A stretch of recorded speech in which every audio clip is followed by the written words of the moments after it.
శివుడి హెచ్చరికను లెక్కచేయక బాణాసురుడు తన 1000 భుజాలతో ఉగ్రదశ యుద్ధాన్ని ప్రారంభించాడు. ఆ ఆయుధాల ఘీంకారంతో యుద్ధరంగం దద్దరిల్లింది. బాణాసురుడి అహంకారం అగ్నిజ్వాలలా ప్రజ్వలించింది. కృష్ణుడు శాంతంగా చిరునవ్వు నవ్వాడు. అహంకారం ఎప్పుడూ స్థిరంగా ఉండదు. శక్తిని దుర్వినియోగం చేస్తే అది క్షణాల్లో నాశనమవుతుంది అని మనసులో అనుకున్నాడు. ధర్మాన్ని నిలబెట్టే సమయం ఆసన్నమైందని గుర్తించాడు. కృష్ణుడు తన చూపును తన అత్యంత శక్తిమంతమైన ఆయుధం పవిత్రమైన సుదర్శన చక్రం వైపు మళ్లించాడు. అది సూర్యునిలా ప్రకాశిస్తూ ధర్మానికి విజయానికి సంకేతంగా వెలిగిపోతోంది. చక్రమా, అహంకారానికి అధర్మానికి మూలమైన ఈ 1000 భుజాలను ఖండించు. ఇది ధర్మస్థాపన సమయం అని కృష్ణుడు ఆజ్ఞాపించాడు. చక్రం క్షణంలో ఆకాశంలోకి దూసుకెళ్ళింది.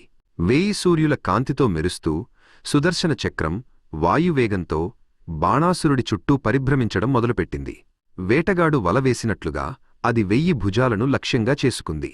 బాణాసురుడు భయంకరంగా అరిచాడు. ఒక్కొక్క చేయి తెగిపడుతుండగా అతని శక్తి కొద్దికొద్దిగా హరించుకుపోవడం మొదలైంది. 1000 చేతుల కలకలం కాస్తా తెగిపడిన ఆయుధాల పదునైన శబ్దంగా మారింది. కృష్ణుడు చివరి అస్త్రం ప్రయోగించడానికి సిద్ధమయ్యాడు. సుదర్శన చక్రాన్ని బాణాసురుడి దేహంపైకి గురిపెట్టాడు. ఇంకొక క్షణం. ధర్మవిరుద్ధమైన ఈ శక్తి అంతమవుతుంది.